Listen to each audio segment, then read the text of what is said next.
سورہ حمیم سجدہ آیت نمبر 51 اول رکوع 50 سپارہ صفحہ نمبر 3 اعوذ باللہ من الشیطان الرجیم بسم اللہ الرحمن الرحیم وَإِذَا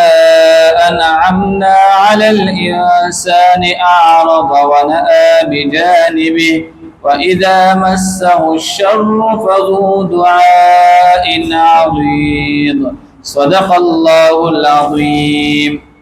سورہ حمیم سجدہ آیت نمبر 51 اول رکوع 50 سپارہ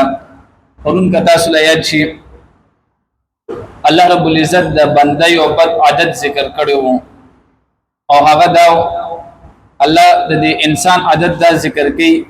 چې دا انسان کله د باندې خ اورز راشي او د باندې د کامیابی اورز راشي نو دی دا جبم سي نه استعمالي بیا او دی بیا دا سوي وی دی دا خبره کوي چې هاذا لی دا ټول زما کمال دی الله په دې خبره کې هر څه الله انسان ته ورکړي نو جب به هم د الله په باره کې ښه استعماله الله دا هر څه چې کم دي ستاده وجمات ملو دي او انسان سوي ودا ټول چې کم دي زما کمال دي الله پرون د هغه عادت ذکر کړو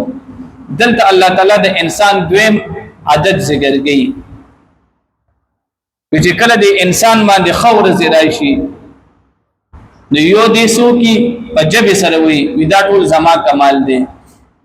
او دویم کار دی دا او کی چې زمون نه یو طرف ته شي د الله تعالی نه د طرف سره مراد دی نو دې چې کم دی مونږ نه کوي او دې چې کم دی بالمازقوب دا واخلي د الله تعالی نه شکرې ادا کی او الله وی چې یو دې د زبان سره دا خبره کوي چې دا ټول زما کمال دی او دویم دا کار کوي چې زمون نه یو طرف ته شي مونږ ته نزدیکیږي بیا نه او دویم کار بیا داو کی الله وی چې کله دل یو څه تکلیف بیا ورسیږي نو الته خصوی چې دا ټول زما کمال دی او چې کله انسان ته وی تکلیف ورسیږي دی بیا دی اوګدي دعاګانې شروع کی اوګدي دا الله تعالی د انسان هغه عادت ذکر کوي دې د وجه دلته مونږ ته استاد به خبره کوله چې تاسو هم کله په محله کې یو بدعمل سړی وګورئ په جمعات کې نوی پوه شي چې د چې کم دی د دنیا د باندې هر زینه بن شو دی خو دې ته قدرېدل و نوی د دا قدرېدل دا یو سور زیوی چې کله د باندې انعامات شروع شي نوی دی بیا جمعه تن پریږدي دا د دې چې کم دی زموږ تجربه دا موږ د استاد په دې کې یو تجربه خپل خولې و د دې کې الله هم فرمایي و انسان باندې چې کله خور زیرای شي دې زموږ یو طرف ته شي او چې بیا ول کله څه تکلیف ورسیږي بیا دې سکه یا دې دعاګانې کوي واذا انعمنا على الانسان او هر کله چې مونږه انعام وکړو په انسان باندې اعرض نو دې مخواړوي ونأى بجانبه او بدل کړي بجانبه خپل ډډه واذا مسه الشر او هر کله چې ورسیږي د څه تکلیف فذو دعاء عريض ودعاء کوي اوګدي قل ارأيتم ان كان من عند الله الله نبی صلی الله علیه وسلم ته فرمایي الله پیغمبر د خلکو ته وګوره چې کوم خلکو قران ومنلو او چا چې د قران کې اختلاف وکړو